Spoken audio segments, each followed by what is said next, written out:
ॐ सदाशिवसमारम्भां श्रीशङ्कराचार्यमध्यमाम् अस्मदाचार्यपर्यन्तां वन्दे गुरुपरम्परां। ध्येयं सदा परिभवग्नमभीष्टदोहं तीर्थास्पदं शिवविरञ्चिनुतं शरण्यं विद्यार्थिहं प्रणतपालभवाब्धिपोतं वन्दे महापुरुषते चरणारविन्दं। सच्चिदानन्दरूपाय विश्वोत्पत्त्यादिहेतवे तापत्रयविनाशाय श्रीकृष्णाय वयं नुमः। आप सभी का स्वागत है आज की हमारी शास्त्र अध्ययन की कक्षा में, जहां हम अध्ययन कर रहे हैं महाभारत। इसकी जो पूर्व की कक्षा थी उसमें हमने अध्ययन किया कि जो पांडव हैं वो उस समय वनवास में हैं और अर्जुन जो है वो तपस्या करने के लिए इंद्र के पास स्वर्ग में गए हुए हैं और वहां से उन्होंने पाशुपत अस्त्र और विभिन्न अस्त्र प्राप्त किए। परंतु जन्मेजय के पूछने पर जो वैशंपायन मुनि हैं वो उन्हें यहाँ की कथा सुनाते हैं और उस कथा के अंतर्गत हमने नलोपाख्यान के विषय में अध्ययन किया। उसके बाद जो है फिर आगे की कथा में जो पांडव हैं वो जो है तीर्थ यात्रा पर जाने के लिए उद्यत हैं। उनको जो बृहदश्व मुनि है वो कहते हैं कि भैया आप जो है तीर्थ यात्रा करो। मतलब वो तो नहीं कहते, लेकिन वो आपस में चर्चा करते हैं कि अब हमारा अर्जुन के बिना इस वन में मन नहीं लग रहा, तो हमको जो है अलग अलग उसमें जाना चाहिए। उसी समय जो है उनके पास नारद मुनि आते हैं और युधिष्ठिर के पूछने पर वो जो है विभिन्न तीर्थों के महात्म्य का फल वहां पर बताते हैं, जो कि पूर्व में भीष्म जी को पुलस्त्य ऋषि ने बताया हुआ है। तो इस प्रकार से हमारा तीर्थ का क्या महात्म्य है, किस तीर्थ में जाने से क्या फल प्राप्त होता है इत्यादि, और कौन कौन से तीर्थ जो है महाभारत काल के समय प्रसिद्ध थे, ये हमारी कक्षा चल रही थी और समय हो गया था, इसलिए हमने एक अध्याय बीच में छोड़ा था। तो आज वहीं से हम आरंभ करेंगे। चलिए मैं स्क्रीन शेयर करता हूँ।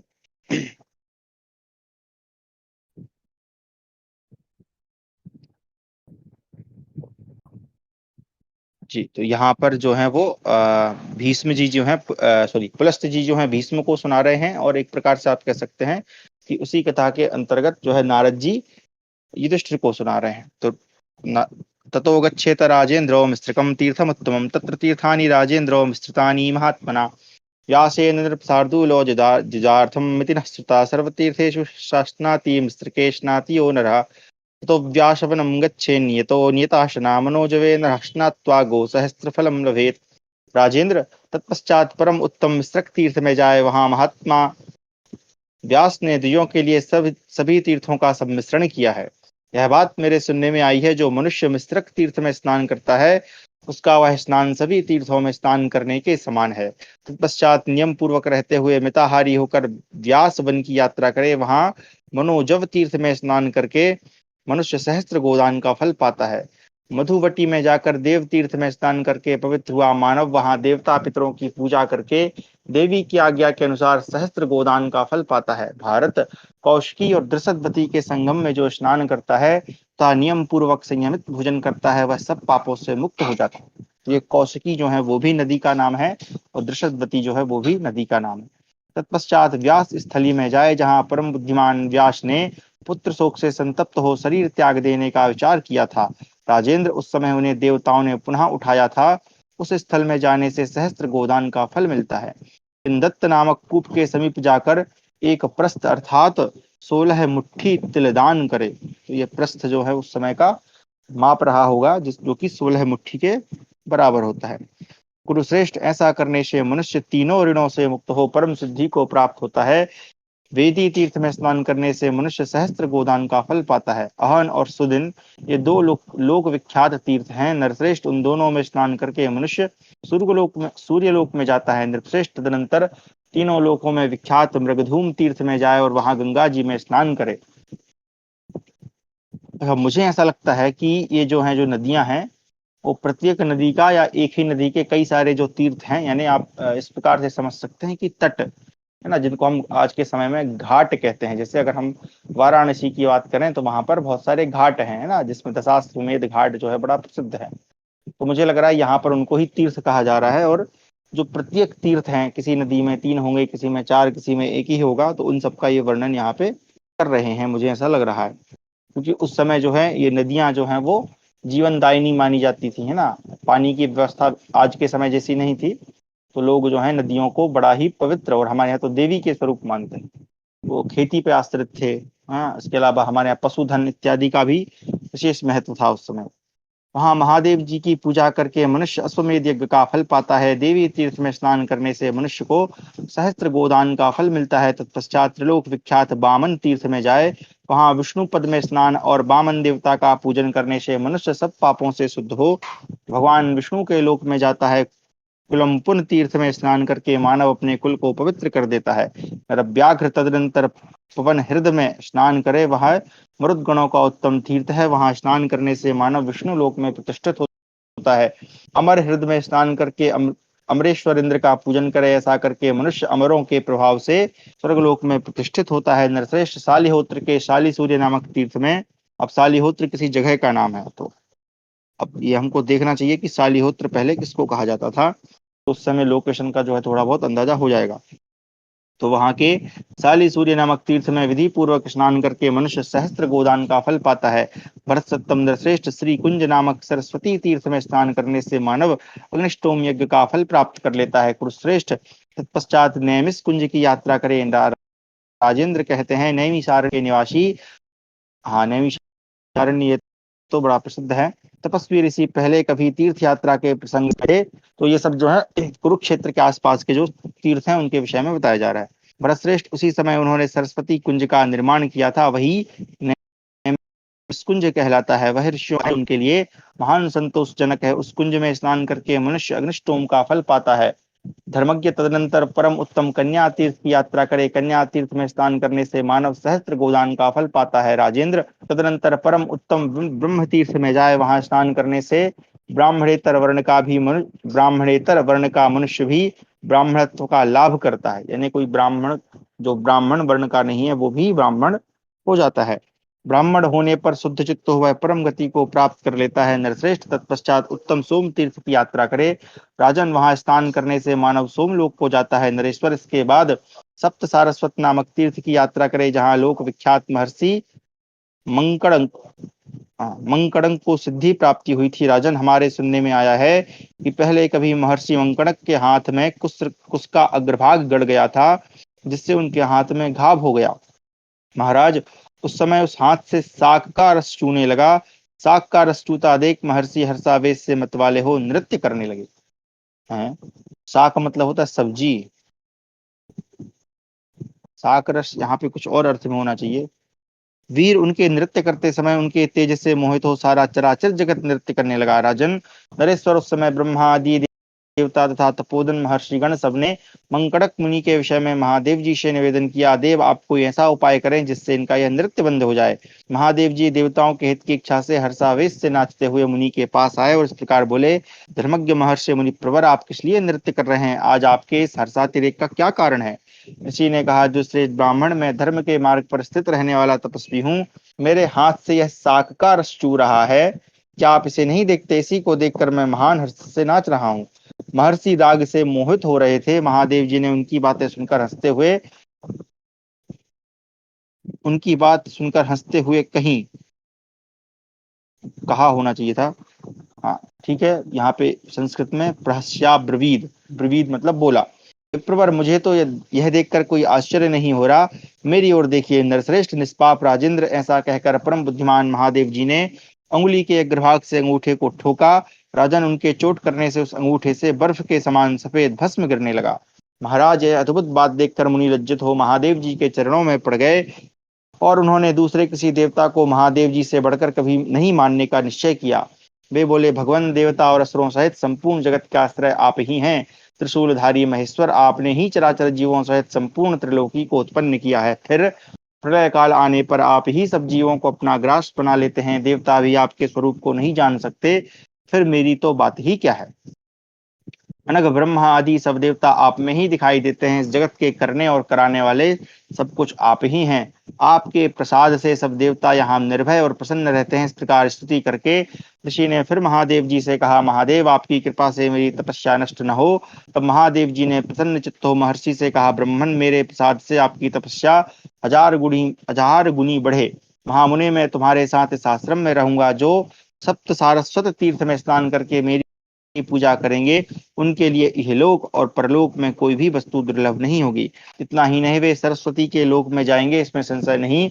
ऐसा कहकर महादेव जी वहीं अंतर्धान हो गए। तदनंतर तीनों लोकों में विख्यात औशनस तीर्थ की यात्रा करे, जहाँ ब्रह्मा आदि देवता तथा तपस्वी ऋषि रहते हैं। भरत शुक्राचार्य जी का प्रिय करने के लिए भगवान कार्तिकेय भी वहां सदा तीनों संध्याओं के समय उपस्थित रहते हैं। तीनों संध्याएं मतलब संध्या का आप इस संधि के अर्थ में ले सकते हैं, या आप इस प्रकार से कह सकते हैं कि तीन संध्या, यानी एक प्रातः की, एक मध्याह्न काल की और एक सायं काल की।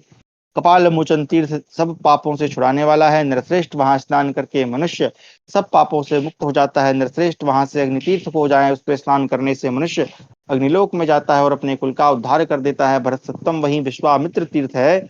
नरश्रेष्ठ वहां स्नान करने से ब्राह्मणत्व की प्राप्ति होती है। नरश्रेष्ठ ब्रह्मयोनि तीर्थ में जाकर पवित्र एवं जिदात्मा पुरुष वहां स्नान करने से ब्रह्मलोक प्राप्त कर लेता है, साथ ही अपने कुल की 7 पीढ़ियों तक को पवित्र कर देता है, इसमें संशय नहीं। राजेंद्र तदनंतर कार्तिकेय के त्रिभुवन विख्यात करे, वहां स्नान करके देवता तथा पितरों की पूजा में संलग्न रहे। भारत स्त्री हो या पुरुष, उसने मानव बुद्धि से अनजाने में या जानबूझकर जो कुछ भी पाप कर्म किया है, वह सब पृथुदक तीर्थ में स्नान करने मात्र से नष्ट हो जाता है, और तीर्थ से भी पुरुष को अश्वमेध यज्ञ के फल एवं स्वर्गलोक की प्राप्ति होती है। कुरुक्षेत्र तीर्थ को सबसे पवित्र कहते हैं। कुरुक्षेत्र से भी पवित्र है सरस्वती नदी, सरस्वती से भी पवित्र है उसके तीर्थ, और उन तीर्थों से भी पवित्र है पृथुदक। वह सब तीर्थों में उत्तम है। जो पृथुदक तीर्थ में जब परायण होकर अपने शरीर का त्याग करता है, उसे पुनर्मृत्यु का भय नहीं होता। यह बात भगवान सनत कुमार तथा महात्मा व्यास ने कही है।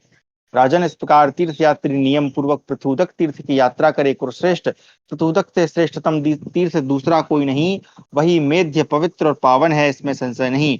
नरश्रेष्ठ पापी मनुष्य भी वहां पृथुदक तीर्थ में स्नान करने से स्वर्गलोक में चले जाते हैं, ऐसा मनीषी पुरुष कहते हैं। भरतश्रेष्ठ वही मधुस्रव तीर्थ है। राजन, उसमें स्नान करने से मनुष्य को सहस्त्र गोदान का फल मिलता है। राजेंद्र, तदनंतर क्रमशः लोक विख्यात सरस्वती अरुणा संगम नामक पवित्र तीर्थ की यात्रा करे। वहां स्नान करके 3 रात उपवास करने से ब्रह्म हत्या से छुटकारा मिल जाता है। इतना ही नहीं, वह मनुष्य अग्निष्टोम और अतिरात्र यज्ञों से मिलने वाले फल को भी पा लेता है। भरतश्रेष्ठ, वह अपने कुल की 7 पीढ़ियों को पवित्र कर देता है। कुरुकुल शिरोमणि वही अर्धकील नामक तीर्थ है, जिसे पूर्व काल में दर्भी मुनि ने ब्राह्मणों पर कृपा करने के लिए प्रकट किया था। वहां व्रत, उपनयन और उपवास करने से मनुष्य कर्मकांड और मंत्रों का ज्ञाता ब्राह्मण होता है, इसमें संशय नहीं है। नरश्रेष्ठ क्रियाविहीन और मंत्रहीन पुरुष भी उसमें स्नान करके व्रत का पालन करने से विद्वान होता है। यह बात प्राचीन महर्षियों ने प्रत्यक्ष देखी है। दर्भी मुनि वहां 4 समुद्रों को भी ले आए हैं।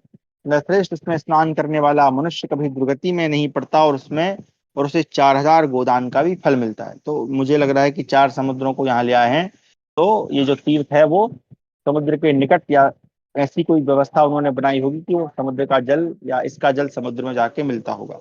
तदनंतर वहां से सतसहस्त्र और सहस्त्र तीर्थों की यात्रा करे। वे दोनों लोग विख्यात तीर्थ हैं। उसमें स्नान करने से मनुष्य को सहस्त्र गोदान का फल प्राप्त होता है। वहां किए हुए दान तथा उपवास का महत्व अन्यत्र से सहस्त्र गुना अधिक है। राजेंद्र, वहां से उत्तम रेणुका तीर्थ की यात्रा करे। पहले उस तीर्थ में स्नान करे, फिर देवता और पितरों की पूजा करने में तत्पर हो जाए। उससे तीर्थयात्री सब पापों से शुद्ध हो अग्निष्टोम यज्ञ का फल पाता है। विमोचन तीर्थ में स्नान और आचमन करके क्रोध और इंद्रियों को काबू में रखने वाला मनुष्य प्रतिग्रह जनित सारे दोषों से मुक्त हो जाता है। तदनंतर ब्रह्मचारी एवं जितेंद्रिय पुरुष पंचवटी तीर्थ में मान युक्त हो सत्पुरुषों के लोक में प्रतिष्ठित होता है। वहां योगेश्वर एवं बृहस्पति ध्वज स्वयं भगवान शिव निवास करते हैं। उन देवेश्वर की पूजा करने से मनुष्य वहां जाने मात्र से सिद्ध हो जाता है। वहीं तेजस नामक वरुण देवता संबंधी तीर्थ है, जो अपने तेज से प्रकाशित होता है, जहां ब्रह्मा आदि देवताओं तथा तपस्वी ऋषियों ने कार्तिकेय को देवसेना पति के पद पर अभिषिक्त किया था।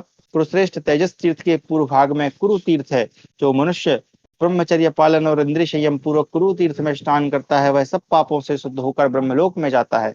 तदनंतर नियम परायण हो नियमित भोजन करते हुए स्वर्ग द्वार को जाए। उस तीर्थ के सेवन से मनुष्य स्वर्गलोक पाता है और ब्रह्मलोक में जाता है। नरेश्वर, तदनंतर तीर्थ से भी पुरुष और रक्त तीर्थ में जाए। राजन, उसमें स्नान करने से मनुष्य कभी दुर्गति में नहीं पड़ता। महीपते पुरुष सिंह वहां स्वयं ब्रह्मा नारायण आदि देवताओं के साथ नित्य निवास करते हैं। कुरुश्रेष्ठ महाराज, वहां रुद्र पत्नी दुर्गा जी का स्थान है। यहाँ पे श्लोक में केवल रुद्र पत्नी यहाँ लिखा है। हाँ, और आगे फिर दुर्गतिम अवाप्नुयात, तो यहाँ पे अनुवादक ने जो है उसको दुर्गा जी का ऐसा बता दिया है। श्लोक में दुर्गा जी का नाम नहीं है। उस देवी के निकट जाने से मनुष्य कभी दुर्गति में नहीं पड़ता। महाराज, वही विश्वनाथ उमा वल्लभ महादेव जी का स्थान है। वहां की यात्रा करके मनुष्य पापों से छूट छूट जाता है। तब विश्वनाथ आ गए, मतलब काशी तरफ पहुंच गए होंगे शायद। शत्रुघ्न महाराज पद्मनाभ भगवान नारायण के निकट जाकर, अच्छा पद्मनाभ भी आ गए तो सीधा, उनका दर्शन करके मनुष्य तेजस्वी रूप धारण करके भगवान विष्णु के लोक में जाता है। पुरुष रत्न सब देवताओं के तीर्थों में स्नान करके मनुष्य सब दुखों से मुक्त हो चंद्रमा के समान प्रकाशित होता है। नरेश्वर तदनंतर तीर्थ से भी पुरुष स्वस्तिपुर में जाए, उसकी परिक्रमा करने से सहस्त्र गोदान का फल मिलता है। तत्पश्चात पावन तीर्थ में जाकर देवता और पितरों का तर्पण करे। भारत, ऐसा करने वाले पुरुष को अग्निष्टोम यज्ञ का फल मिलता है। भरतश्रेष्ठ, वहीं गंगा हृद नामक कूप है भूपाल, उस कूप में 3 करोड़ तीर्थों का आवास है। राजन, उसमें स्नान करके मानव स्वर्गलोक में जाता है। जो मनुष्य आपगा में स्नान करके महादेव जी की पूजा करता है वह गणपति पद पाता है और अपने कुल का उद्धार करता है। तदनंतर त्रिभुवन विख्यात स्थाणुवट तीर्थ में जाए, वहां स्नान करके रात भर निवास करने वाला मनुष्य रुद्रलोक में जाता है। तदनंतर बदरी पाचन नाम से प्रसिद्ध वशिष्ठ के आश्रम पर जाए और वहां 3 रात उपवास पूर्वक रहकर बेर का फल खाए। जो मनुष्य वहां 12 वर्षों तक भली भांति त्रिरात्रोपवास पूर्वक बेर का फल खाता है वह वहीं वशिष्ठ के समान होता है। नारद राजन, नरेश्वर तीर्थ से भी मनुष्य रुद्र मार्ग में जाकर 1 दिन 1 रात उपवास करें, इससे वह इंद्रलोक में प्रतिष्ठित होता है। तदनंतर 1 रात्र तीर्थ में जाकर मनुष्य नियम पूर्वक सत्यवादी होकर 1 रात निवास करने पर ब्रह्मलोक में पूजित होता है। राजेंद्र, तत्पश्चात वह त्रैलोक्य विख्यात तीर्थ में जाए जहाँ तेजो राशि महात्मा सूर्य का आश्रम है। उसमें स्नान करके सूर्यदेव की पूजा करने से मनुष्य सूर्यलोक में जाता है और अपने कुल का उद्धार करता है। नरेश्वर, सोम तीर्थ में स्नान करके तीर्थ से भी मानव सोमलोक को प्राप्त कर लेता है, इसमें संशय नहीं। धर्मज्ञ राजन, तदंतर महात्मा दधीच के लोक विख्यात परम पुण्यमय पावन तीर्थ की यात्रा करे जहाँ तपस्या के भंडार सरस्वती पुत्र अंगिरा का जन्म हुआ। अच्छा, इसको मैं थोड़ा जानबूझ के तेज तेज पढ़ रहा हूँ क्योंकि यहाँ पे केवल नाम दिए हैं। अगर आप लोग सहमत होंगे तो हम सीधा इसको नीचे तक स्किप कर देंगे। अगर आप नाम चाहें तो अलग से पढ़ सकते हैं, मुझे नहीं लगता यहाँ पे ऐसी कोई कथा है। ठीक है, तो अभी कितने श्लोक बचे हैं इसमें, चलिए इसको समाप्त करते हैं, फिर आगे अगर इसी प्रकार का वर्णन होगा तो हम उसको स्किप कर देंगे। आगे, धर्मज्ञ तदनंतर वहां से सन्निहिति तीर्थ की यात्रा करे। उस तीर्थ में ब्रह्मादि देवता और तपोधन महर्षि प्रतिमास महान पुण्य से संपन्न होकर जाते हैं। सूर्य ग्रहण के समय सन्निहिति में स्नान करने से 100 अश्वमेध यज्ञों का अभीष्ट एवं शाश्वत फल प्राप्त होता है। पृथ्वी पर और आकाश में जितने तीर्थ, नदी, हृद, तलाग, संपूर्ण झरने, उद्पान, बावली तीर्थ और मंदिर हैं, वे प्रत्येक मास की अमावस्या को सन्निहिति में अवश्य पधारेंगे। तीर्थों का संघात या समूह होने के कारण ही सन्निहिति नाम से विख्यात है। राजन, उसमें स्नान और जलपान करने से मनुष्य स्वर्गलोक में प्रतिष्ठित होता है। जो सूर्य ग्रहण के समय अमावस्या को वहां पितरों का श्राद्ध करता है उसके पुण्य फल का वर्णन सुनो। भली भांति संपन्न किए हुए सहस्त्र अश्वमेध यज्ञों का जो फल होता है उसे मनुष्य उस तीर्थ में स्नान मात्र करके अथवा श्राद्ध करके पा लेता है। स्त्री या पुरुष ने जो कुछ भी दुष्कर्म किया हो वह सब वहां स्नान करने मात्र से नष्ट हो जाता है, इसमें संशय नहीं है।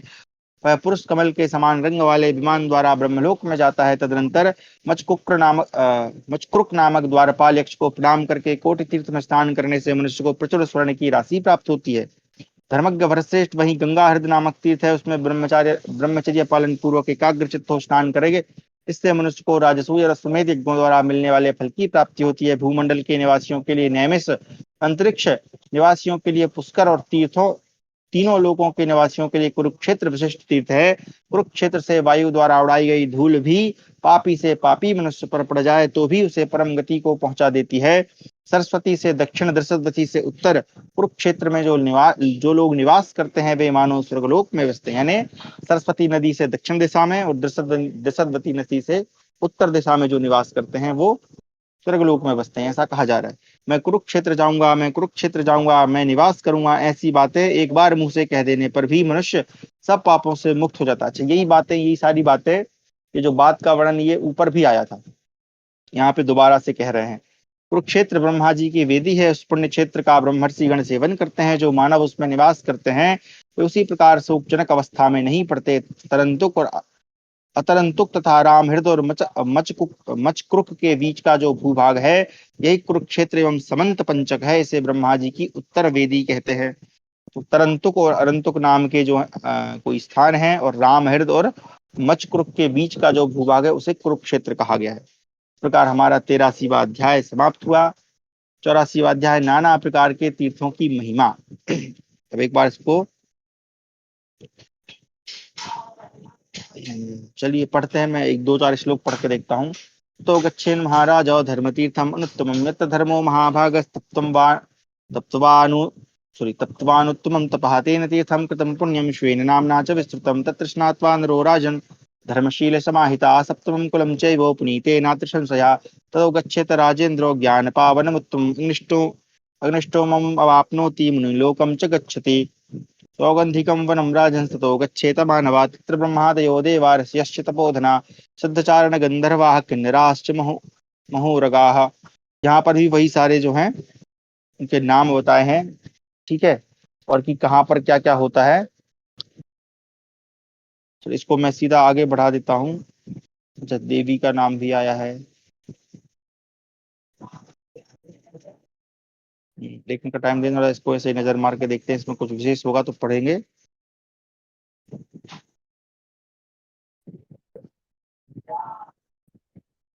ठीक है, सीधा बढ़ा देते हैं इसको, इतना पढ़ने का वो समय नहीं है हमारे पास। अगर आप लोग पढ़ना चाहें तो इसको अलग से पढ़ लीजिएगा, क्योंकि ये भी जो है वो लगभग 100-150 श्लोक लगभग हैं इसमें, देखिए। चलिए इसको हम हटा देते हैं, अगर पढ़ना होगा तो आप इसको हम दोबारा अलग से पढ़ लेंगे कभी। इस प्रकार हमारा 84वां अध्याय समाप्त हुआ, ठीक है। इसको एक बार अलग से पढ़ लेना। फिर 85वां अध्याय है गंगा सागर अयोध्या चित्रकूट प्रयाग आदि विभिन्न तीर्थों की महिमा का वर्णन और गंगा का महात्म्य। तो यहाँ पे ये पढ़ लेते हैं, वहां पे वो सारी तीर्थ बता रहे थे। पुलस्त्योवाच अथ संध्यां समासाद्य संवेद्यं तीर्थमुत्तमम् उपस्पृश्य नरो विद्यां लभते नात्र संशया रामस्य च प्रभावेण तीर्थं राजन् कृतं पुरा तल्लोहित्यं समासाद्य विन्द्यात् बहुस्वर्णकं करतोयां समासाद्य त्रिरात्रोपोषितो नरः अश्वमेधम् अवाप्नोति प्रजापतिः कृतो विधि। पुलस्त जी कहते हैं, भीष्म तदनंतर प्रातः संध्या के समय उत्तम संवेद तीर्थ में जाकर स्नान करने से मनुष्य विद्या लाभ करता है, इसमें संशय नहीं।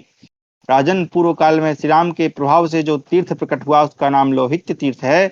उसमें जाकर स्नान करने से मनुष्य को बहुत सी स्वर्ण राशि प्राप्त होती है। करतोया में जाकर स्नान करके 3 रात उपवास करने वाला मनुष्य अश्वमेध यज्ञ का फल पाता है। यहाँ ब्रह्मा जी के द्वारा की हुई व्यवस्था है। अच्छा चलो, इसको भी स्किप कर देते हैं, इसमें भी वो सारे तीर्थों का नाम बताएंगे, अयोध्या का तीर्थ, उसका तीर्थ, उसका तीर्थ। चलो आप लोग चाहे तो अलग से इसको पढ़ लेना। यहाँ पे लोकेशन ऐसी कोई विशिष्ट मुझे समझ में नहीं आ रही है, ठीक है। चलिए मूल कथा पे चलते हैं, ताकि हमारा समय जो है वो अधिक नष्ट न हो। आगे हमारा षडशीतितमो अध्याय, ठीक है। हमारा यहाँ पे 85वां अध्याय समाप्त हो गया। अब हमारा 86वां अध्याय, युधिष्ठिर का धौम्य मुनि से पुण्य तपोवन आश्रम एवं नदी आदि के विषय में पूछना।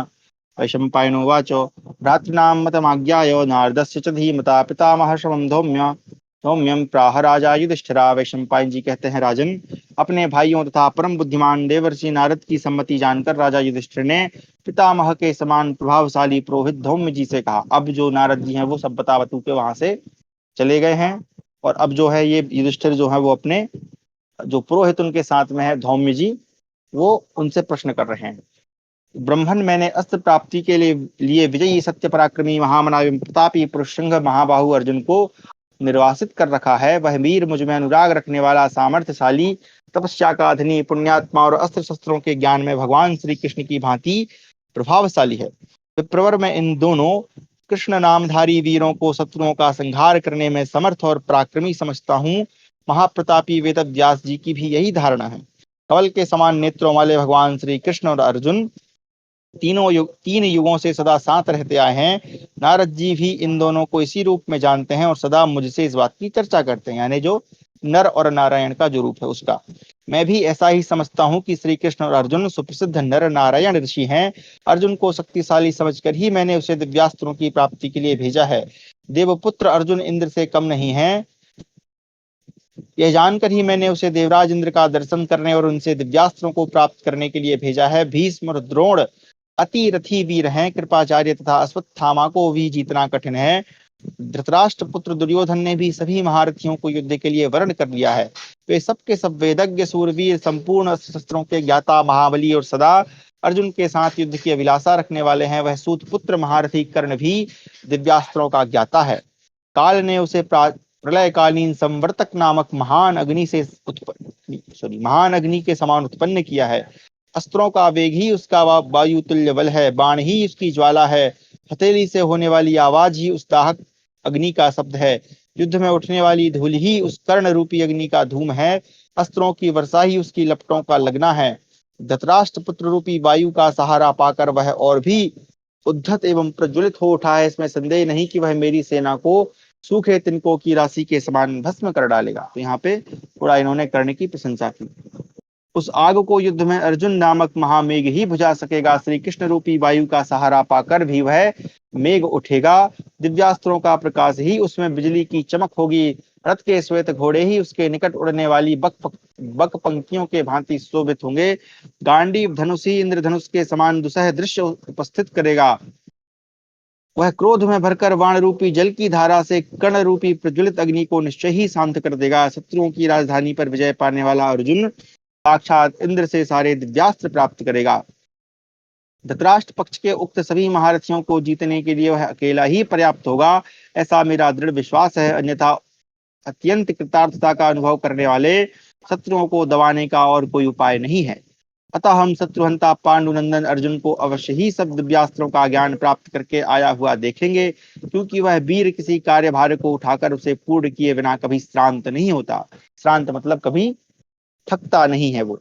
नरश्रेष्ठ, इस काम्यक वन में वीर अर्जुन के बिना द्रौपदी सहित हम पांडवों का मन बिल्कुल नहीं लग रहा। इसलिए आप हमें किसी ऐसे रमणीय वन का पता बताएं जो बहुत अच्छा, पवित्र, प्रचुर अन्न और फल से संपन्न तथा पुण्यात्मा पुरुषों द्वारा सेवित हो।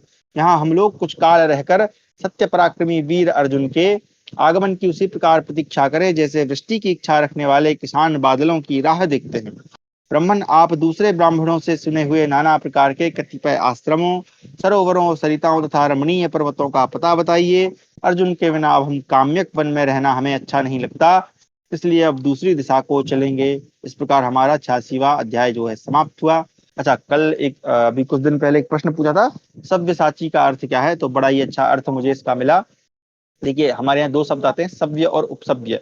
तो जो उपसव्य है समझ लीजिए हमारा, या इसको आप इस प्रकार समझ सकते हैं कि सव्य मतलब होता है बायां, है ना, उल्टा, बाम हाथ। तो अर्जुन जो है वो इतने शक्तिशाली थे कि जैसे कोई मान लीजिए हम ये समझ सकते हैं कि अर्जुन मान लीजिए राइट हैंड से बाण चलाने वाले, मतलब उनका जो वो राइट ही है ना, वो दाहिना हाथ अपना उपयोग अधिक करते हैं। लेकिन वो इतने एक्सपर्ट थे कि उन्होंने अपने बाएं हाथ से भी उतनी ही क्या बोल सकते हैं वो, मतलब उत्कृष्टता प्राप्त कर ली थी कि वो दाएं और बाएं हाथ दोनों हाथों से बाण चला सकते थे, है ना। और साची, यहाँ पे साचिन जो शब्द है मतलब वही उसी बाण या धनुष चलाने के अर्थ में है कि वो अपने दोनों हाथों से बराबर मतलब उससे जो है वो बाण, या आप इसको इस प्रकार समझ सकते हैं कि कोई एक बल्लेबाज है जो राइट से भी बल्लेबाजी उतनी अच्छी कर सकता है और लेफ्ट से भी, मतलब वो इतना एक्सपर्ट हो गया है कि वो राइट और लेफ्ट दोनों से कर सकते हैं। तो इस प्रकार अर्जुन का नाम सव्यसाची पड़ा। चलिए, तो आगे हमारा 87तमोध्याय, धौम्य द्वारा पूर्व दिशा के तीर्थों का वर्णन। तो इसको पढ़ लेते हैं कि पूर्व दिशा में कौन कौन से वो है। अच्छा, इसमें एक चीज ध्यान रखना है कि ये शुरुआत कहाँ से करेंगे, ठीक है। अभी ये लोग काम्यक वन में है। वैशंपायनोवाच तान सर्वानुत्सुकान् दृष्ट्वा पांडवान् दीनचेतसा आस्वयं तथा धौम्यो बृहस्पति समुब्रवीत् ब्राह्मणानुमतान् पुण्यान् आश्रमान् भरतर्षभा तीर्थानि शैलांश शृण्वे वदतो नघो याञ्छ्रुत्वा गतो राजन् विशोको भवितास्यः द्रौपद्याचार्या सार्धम् भ्रातृभिश्च नरेश्वरा श्रवणाच्चैव तेषां त्वं पुण्यं माप्स्यसि पांडवो गत्वा सत्गुणं चैव तेभ्य एव नरोत्तमा। वैशंपायन जी कहते हैं, जन्मेजय, पांडवों का चित्त अर्जुन के लिए अत्यंत दीन हो रहा था। वे सबके सब उनसे मिलने को उत्सुक थे। उनकी ऐसी अवस्था देखकर बृहस्पति के समान तेजस्वी महर्षि धौम्य ने उन्हें सांत्वना देते हुए कहा, पाप रहित भरत कुल भूषण, ब्राह्मण लोग जिन्हें आदर देते हैं उन पुण्य आश्रमों, दिशाओं, तीर्थों और पर्वतों का मैं वर्णन करता हूँ, सुनो। राजन, मेरे मुख से उन सबका वर्णन सुनकर तुम द्रौपदी तथा भाइयों के साथ शोक रहित हो जाओगे। दशश्रेष्ठ पांडुनंदन, उनका श्रवण करने मात्र से तुम्हें उनके सेवन का पुण्य प्राप्त होगा और वहां जाने से 100 गुने पुण्य की प्राप्ति होगी। महाराज युधिष्ठिर, मैं अपनी स्मरण शक्ति के अनुसार सबसे पहले राजर्षि गणों द्वारा सेवित रमणीय प्राची दिशा का वर्णन करूंगा। प्राची यानी पूर्व दिशा का वर्णन करूंगा। भरत नंदन, देवर्षि सेवित प्राची दिशा में नैमिष नामक तीर्थ है, जहाँ भिन्न भिन्न देवताओं के अलग अलग पुण्य तीर्थ हैं। तो नैमिष यानी वही नैमिषारण्य होगा, जहाँ देवर्षि सेवत परम रमणीय पुण्यमयी गोमती नदी है। तो गोमती नदी आप लोग देख लेना, सर्च कर लेना मैप में, आज भी ये है संभवतः। देवताओं की यज्ञ भूमि और सूर्य का यज्ञ पात्र विद्यमान है। प्राची दिशा में ही पुण्य पर्वत श्रेष्ठ गय है, जो राजर्षि गय के द्वारा सम्मानित हुआ। वहां कल्याणमय ब्रह्म सरोवर है, जिसका देवर्षिगण सेवन करते हैं। पुरुषसिंह, उस गया के विषय में ही प्राचीन लोग यह कहा करते हैं कि बहुत से पुत्रों की इच्छा करनी चाहिए, संभव है उसमें उनमें भी एक भी गया। एक मिनट। पुरुष सिंह, उस गया के विषय में ही प्राचीन लोग यह कहा करते हैं कि बहुत से पुत्रों की इच्छा करनी चाहिए, संभव है कि उनमें से एक भी गया जाए या अश्वमेध यज्ञ करे या नील वृक्ष का उत्सर्ग करे। ऐसा पुरुष अपनी संतति द्वारा 10 पहले की और 10 बाद की पीढ़ियों का उद्धार कर देता है। अब यहाँ पे ये वाष्पमेधेन और नीलम व वृषम उत्सर्जित, यहाँ पे नील वृक्ष का वो आया है प्रसंग, इसलिए मैं थोड़ा रुक गया था। चलिए इसको देख लेते हैं क्या है। लोहितो यस्तु वर्णेन पुच्छाग्रेण तु पांडुरः श्वेताक्षुरविषाणाभ्याम सनीलो वृष उच्यते। यानी जिसका रंग तो लाल हो पर पूंछ का अग्रभाग सफेद हो और खुर तथा सिंह भी सफेद हो, वह नील वृष कहा जाता है। हाँ, नील वृष मतलब ऐसा नीला वृष नहीं, बल्कि नील वृष यहाँ पर एक विशेष प्रकार के जो मतलब जिसका बाकी सब तो वैसा है और खुर जो है वो सफेद है, तो उसको नील वृष की संज्ञा दी गई। तो यहाँ पे उस नील वृष की बात की जा रही है। चलिए बढ़िया। अच्छा, यहाँ पे गया शब्द आया है, तो गया जी का ही बात कर रहे होंगे, जो बौद्ध गया है, या एक बौद्ध गया है, एक गया है बिहार में। राजन, वही महानदी और गय शीर्ष तीर्थ है, जहाँ ब्राह्मणों ने अक्षय वट की स्थिति बताई है, जिसके जड़ और शाखा आदि उपकरण कभी नष्ट नहीं होते। प्रभु, वहां पितरों के लिए दिया हुआ अन्न अक्षय होता है। भरतश्रेष्ठ, ये बिहार पूर्व में पड़ेगा क्या, जहाँ पे ये काम्यक वन में थे? हाँ, उधर ही पड़ेगा शायद।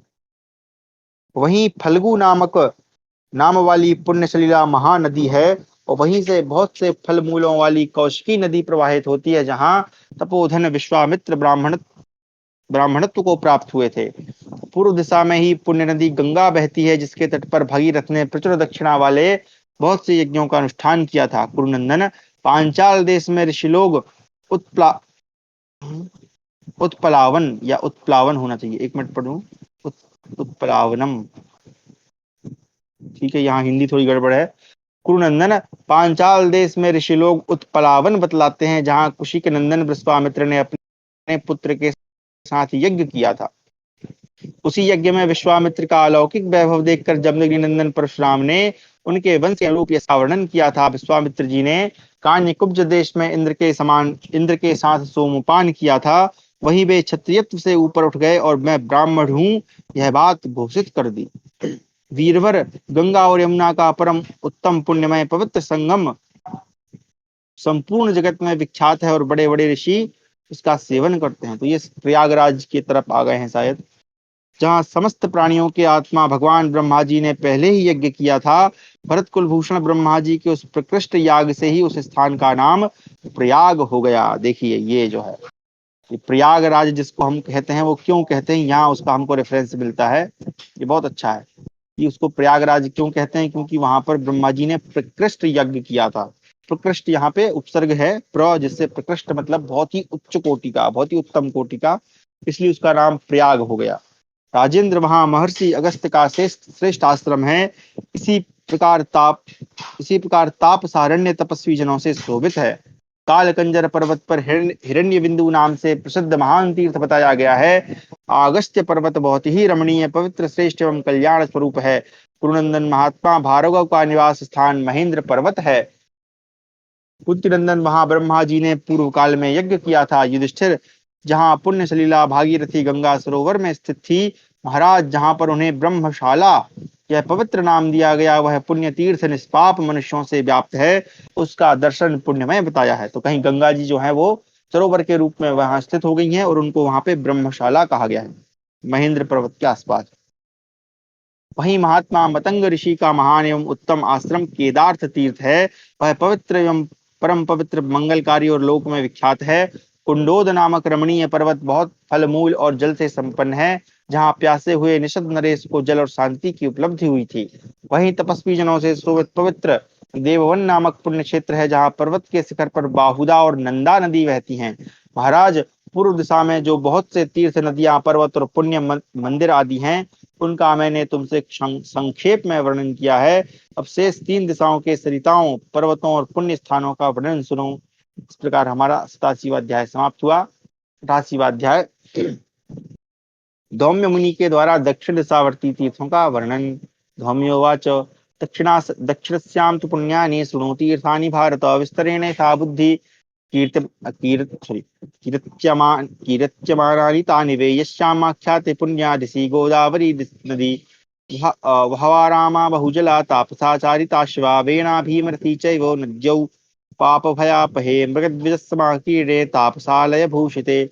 धौम्य जी कहते हैं, भरतवंशी युधिष्ठिर, अब मैं अपनी बुद्धि के अनुसार दक्षिण दिशावर्ती पुण्य तीर्थों का विस्तार पूर्वक वर्णन करता हूँ, सुनो। दक्षिण में पुण्यमयी गोदावरी नदी बहुत प्रसिद्ध है, जो आज के समय भी है। तो ये गोदावरी नदी से ही आरंभ कर रहे हैं, मतलब कि जहां पर है काम्यक वन, वहां उसको सेंटर नहीं बना रहे, बल्कि जहां से इनको लग रहा है कि यहाँ से उनको करना चाहिए, तो वहीं से कर रहे हैं। जिसके तट पर अनेक बगीचे शोभित है, उसके भीतर अगाध जल भरा हुआ है, बहुत से तपस्वी उसका सेवन करते हैं तथा वह सबके लिए कल्याण स्वरूपा है। वेणा और भीमरथी, ये 2 नदियां भी दक्षिण में ही हैं, जो समस्त पाप भय का नाश करने वाली हैं। उनके दोनों तट अनेक प्रकार के पशु पक्षियों से व्याप्त और तपस्वी जनों के आश्रमों से विभूषित हैं। तो ये संभवतः वेणा और भीमरथी जो है वो उसकी सहायक नदियां होंगी। भरत कुलभूषण, राजा नृग की नदी पयोष्णी भी उधर ही है, जो रमणीय तीर्थों और अगाध जल से शोभित द्विज उसका सेवन करते हैं। इस विषय में हमारे सुनने में आया है कि महायोगी एवं महायशस्वी मार्कंडेय ने यजमान राजा नृग के सामने उनके वंश के योग्य यशोगाथा का वर्णन इस प्रकार किया था। पयोष्णी के तट पर उत्तम वराह तीर्थ में यज्ञ करने वाले राजा नृग के यज्ञ में इंद्र सोमपान करके मस्त हो गए और प्रचुर दक्षिणा पाकर ब्राह्मण लोक भी हर्षोल्लास से पूर्ण हो गए थे। पयोष्णी का जल हाथ से उठाया गया हो या धरती पर पड़ा हो अथवा वायु के वेग से उछलकर अपने ऊपर पड़ गया हो, वह जन्म से लेकर मृत्यु तक समस्त पापों को लेता है। जहाँ भगवान शंकर का स्वयं ही अपने लिए बनाया हुआ श्रृंग नामक वाद्य विशेष स्वर्ग से भी ऊंचा और निर्मल है, उसका दर्शन करके मरण धर्मा मानव शिवधाम में चला जाता है। वाह! श्रृंग जो है वो आप इसको जो सींग होता है, ठीक है, या इसको आप भेरी भेरी भी कह सकते हैं। जो जैसे आप कई फिल्मों में देखते होंगे, तो वो सींग जो होता है लंबा सा, उसको ऐसे करके बजाते हैं वो ऊपर करके युद्ध के समय। तो वैसा शंकर जी ने स्वयं बनाया था। अब पता नहीं है कि नहीं वहां। एक और अगाध जल राशि से भरी हुई गंगा आदि संपूर्ण नदियां हों और दूसरी ओर केवल पुण्य सलिला पयोष्णी नदी हो, तो वही सब नदियों की अपेक्षा श्रेष्ठ है, ऐसा मेरा विचार है। यहाँ पर गंगा जी से भी उच्च उनको बता दिया है, पयोष्णी को। ठीक है। भरतश्रेष्ठ, दक्षिण पवित्र में माठर वन है, जो प्रचुर फलमूल से संपन्न और कल्याण स्वरूप है। वहां वरुण स्त्रोत नामक पर्वत पर माठर यानी सूर्य के पार्श्ववर्ती देवता का विजय स्तंभ शोभित होता है। तो जो माठर हैं वो कौन? सूर्य के पार्श्ववर्ती, यानी पार्श्व मतलब बगल में ना, पास वाले देवता हैं। यह स्तंभ प्रवेणी नदी के उत्तरवर्ती मार्ग में कण्व के पुण्यमय आश्रम में है। इस प्रकार जैसा कि मैंने सुन रखा था, तपस्वी महात्माओं के निवास योग्य वनों का वर्णन किया है।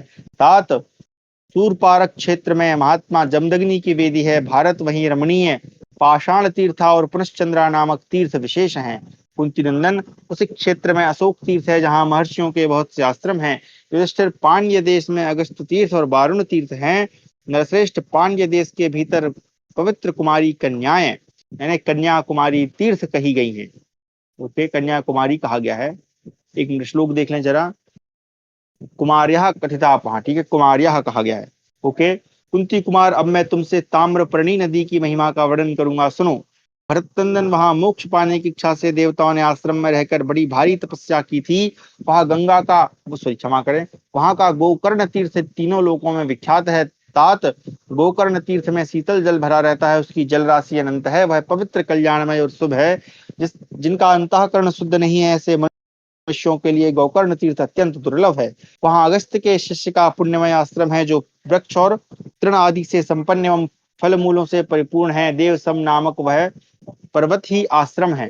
वहां परम सुंदर मणिमय वैदूर्य पर्वत है, जो शिव स्वरूप है। उसी पर महर्षि अगस्त्य का आश्रम है, जो प्रचुर फल मूल और जल से संपन्न है। नरेश्वर, अब मैं सुराष्ट्र यानी सौराष्ट्र देशीय पुण्य स्थानों, मंदिरों, आश्रमों, सरिताओं और सरोवरों का वर्णन करता हूँ। तो सौराष्ट्र जो है वो महाराष्ट्र तरफ ये आ गए हैं।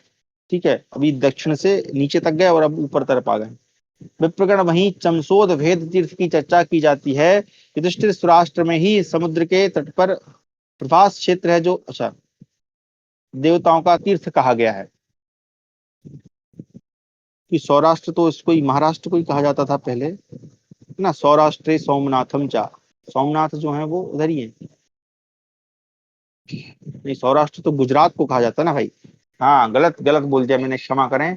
सौराष्ट्र जो है वो गुजरात को कहा जाता है, तो गुजरात तरफ आ गए हैं।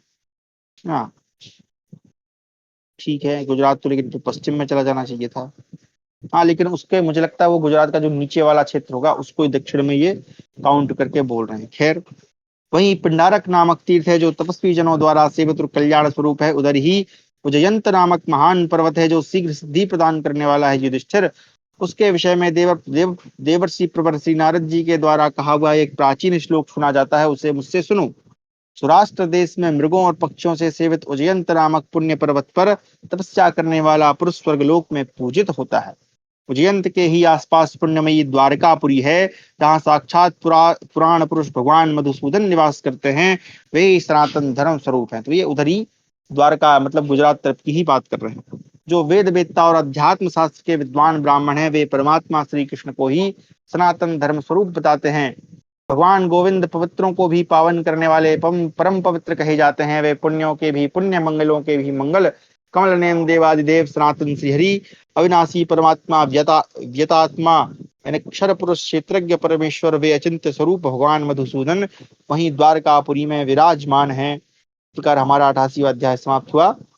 89वां अध्याय धौम्य द्वारा पश्चिम दिशा के तीर्थों का वर्णन।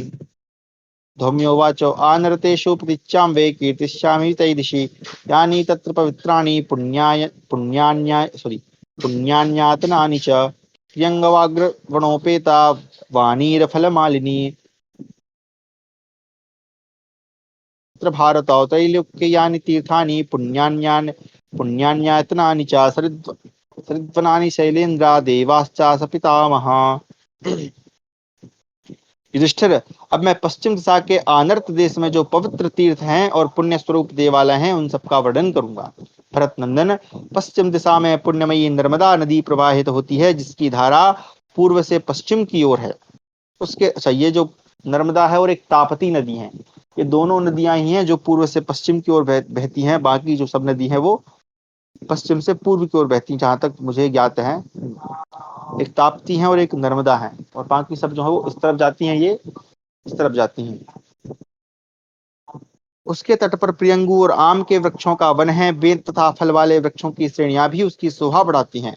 भरत नंदन कुरुश्रेष्ठ, त्रिलोकी में जो जो पुण्य तीर्थ, मंदिर, नदी, वन, पर्वत, ब्रह्मा आदि देवता, सिद्ध, ऋषि, चारण एवं पुण्यात्माओं के समूह हैं, वे सदा नर्मदा के जल में स्नान करने के लिए आया करते हैं। वहीं मुनिवर विश्रवा का पवित्र आश्रम सुना जाता है, जहाँ दरवाहन धनाध्यक्ष कुबेर का जन्म हुआ था। तो ये विश्रवा वही रावण के पिता कुबेर जी के भी पिता हैं।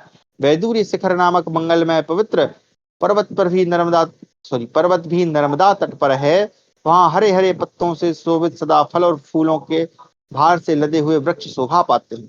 राजन, उस पर्वत के शिखर पर एक पुण्य सरोवर है, जिसमें सदा कमल खिले रहते हैं। महाराज, देवता और गंधर्व भी उस पुण्य तीर्थ का सेवन करते हैं। राजन, देवर्षि गणों से सेवित वह पुण्य पर्वत स्वर्ग के समान सुंदर एवं सुखद है। वहां अनेक आश्चर्य की बातें देखी जाती हैं। शत्रुओं की राजधानी पर विजय पाने वाले नरेश्वर, वहां राजर्षि विश्वामित्र की तपस्या से प्रकट हुई एक पुण्यमयी नदी है, जो परम पवित्र मानी गई है। उसी के तट पर नहुष नंदन राजा ययाति स्वर्ग से साधु पुरुषों के बीच गिरे थे और पुनः सनातन धर्ममय लोक में चले गए थे। वहां पुण्य सरोवर विख्यात मैनाक पर्वत और प्रचुर फलमूलों से संपन्न असित नामक पर्वत है। अच्छा, ये मैनाक और असित नाम का जो वर्णन है वो रामायण में भी आता है ना। युधिष्ठिर, उसी पर्वत पर कच्छसेन पुण्यदायक आश्रम है। पांडुनंदन महर्षि च्यवन का सुविख्यात आश्रम भी वही है। प्रभु, वहां थोड़ी ही तपस्या से मनुष्य सिद्धि प्राप्त कर लेते हैं महाराज।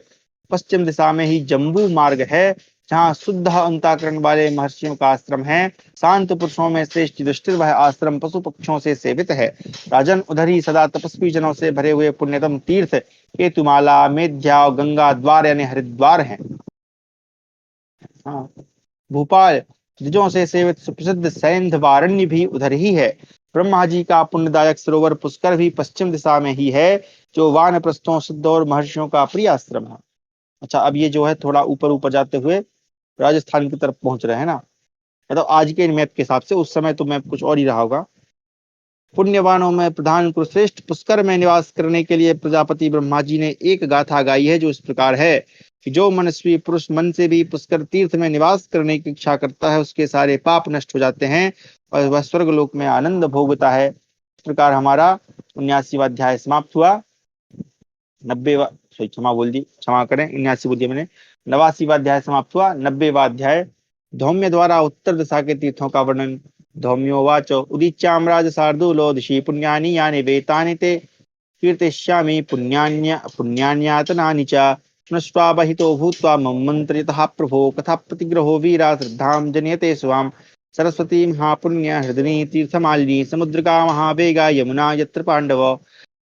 धम्म जी कहते हैं, श्रेष्ठ उत्तर दिशा में जो पुण्य, जब ये राजस्थान से ऊपर की तरफ बढ़ रहे हैं ना, उत्तर दिशा में जो पुण्यप्रद तीर्थ और देवालय आदि हैं, उसका तुमसे वर्णन करता हूँ। प्रभो, तुम सावधान होकर सब मेरे मुख से सुनो। तीरवर, तीर्थों की कथा का प्रसंग उनके प्रति मंगलमयी श्रद्धा उत्पन्न करता है। तीर्थों की पंक्ति से शोभित सरस्वती नदी बड़ी पुण्यदायिनी है। पांडुनंदन, समुद्र में मिलने वाली महावेगशालिनी यमुना भी उत्तर दिशा में ही है। तो यमुना और सरस्वती उधर ही हैं। और हम यही देखते हैं कि जो प्रयागराज में जो संगम होता है वो इन तीनों नदियों का होता है ना, इसलिए वो संगम जो है बड़ा पवित्र माना जाता है। लेकिन वो जो सरस्वती नदी है वो कहते हैं गुप्त है, और यमुना जी वो ऊपर से आती दिखती हैं।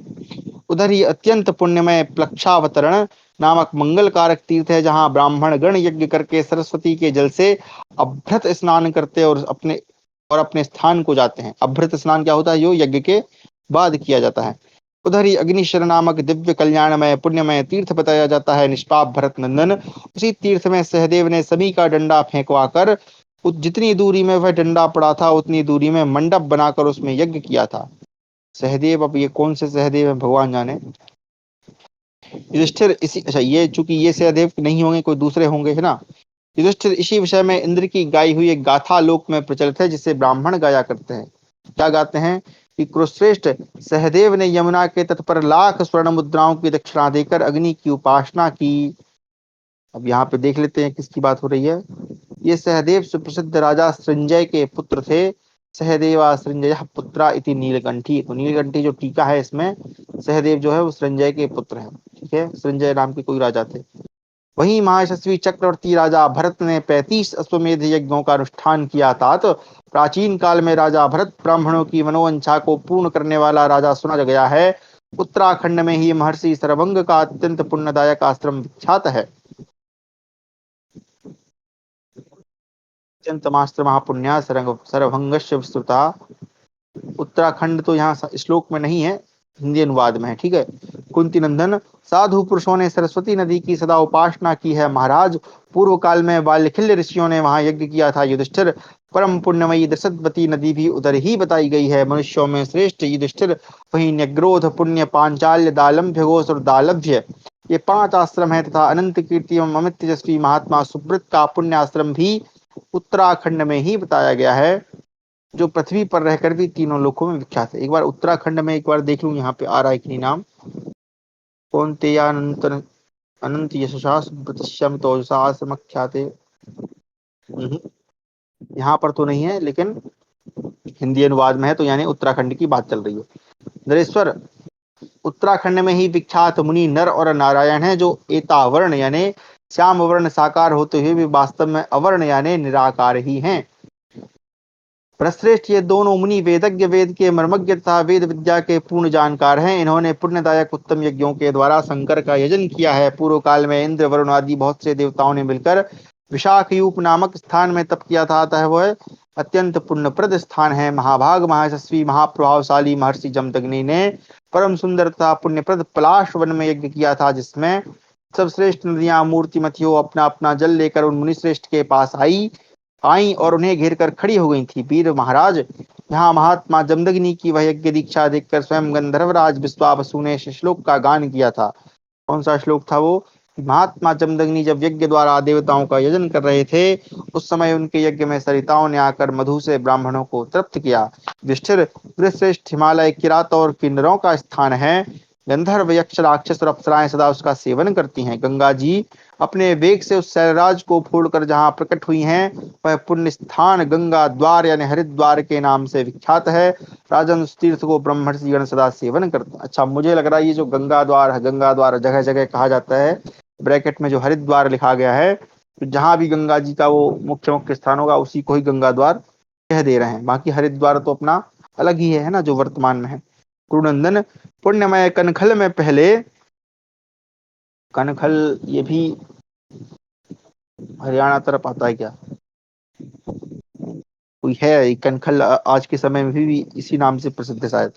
पुण्यमय कनखल में पहले सनत कुमार ने यात्रा की थी। वहीं पुरु नाम से प्रसिद्ध पर्वत है, जहाँ पूर्व काल में पुरुरवा ने यात्रा की थी। राजन, महर्षियों से सेवित जिस महान पर्वत पर भृगु ने तपस्या की थी, वह भृगुतुंग आश्रम के नाम से विख्यात है। बरश्रेष्ठ भूत, भविष्य और वर्तमान जिनका स्वरूप है, तो सर्वशक्तिमान, सर्वव्यापी, सनातन पुरुषोत्तम नारायण है। उन अत्यंत यशस्वी श्री हरि की पुण्यमयी विशालापुरी बदरी वन के निकट है। वह नर नारायण का आश्रम कहा गया है। वह पुण्यप्रद बद्रिकाश्रम तीनों लोकों में विख्यात है। जो वर्तमान का बद्रिकाश्रम है वो। राजन, पूर्व काल से ही विशाला बदरी के समीप गंगा कहीं गर्म जल कहीं शीतल जल प्रवाहित करती है। उनकी बालू स्वर्ण की भांति चमकती रहती है। वहां महाभाग एवं महातेजस्वी देवता तथा महर्षि प्रतिदिन जाकर अमित प्रभावशाली भगवान नारायण को नमस्कार करते हैं। जहाँ सनातन परमात्मा भगवान नारायण विराजमान है, वहां संपूर्ण जगत है और समस्त तीर्थ तथा देवालय हैं। वह बद्रिकाश्रम पुण्य क्षेत्र पर ब्रह्म स्वरूप है। वहीं तीर्थ है, वहीं तपोवन है, वहीं संपूर्ण भूतों का परम देव परमेश्वर है। वही सनातन परम धाता एवं परम पद है, जिसे जान लेने पर शास्त्रदर्शी विद्वान कभी शोक नहीं करते। वहीं देवर्षि, सिद्ध और समस्त तपोधन महात्मा निवास करते हैं, जहाँ महायोगी आदिदेव भगवान मधुसूदन विराजमान हैं। वह स्थान पुण्यों का भी पुण्य है, इस विषय में तुम्हें संशय नहीं होना चाहिए। राजन, पृथ्वी पते इंद्रश्रेष्ठ ये भूमंडल के पुण्य तीर्थ और आश्रम आदि कहे गए। वसु, साध्य, आदित्य, मरुद्गण, अश्विनी कुमार तथा देवोपम महात्मा मुनि इन सब तीर्थों का सेवन करते हैं। कुंतीनंदन, तुम श्रेष्ठ ब्राह्मणों और महान सौभाग्यशाली भाइयों के साथ इन तीर्थों में विचरते रहोगे, तो अर्जुन के लिए तुम्हारी मिलने की उत्कट इच्छा अर्थात विरह व्याकुलता शांत हो जाएगी। इस प्रकार हमारा 90वां अध्याय समाप्त हुआ। कक्षा को भी थोड़ा यहीं विराम देते हैं। बाकी हम अब चूंकि कल शनिवार है तो हमारी श्रीमद् भगवत गीता की क्लास होगी। रविवार को हमारा अवकाश है, तो सोमवार को पुनः प्रारंभ करेंगे। महर्षि लोमस का आगमन और युधिष्ठिर से अर्जुन के पाशुपत आदि दिव्यास्त्रों की प्राप्ति का वर्णन तथा इंद्र का संदेश सुनाना। तो ये वही लोमस ऋषि हैं जो जिनको जो स्वर्ग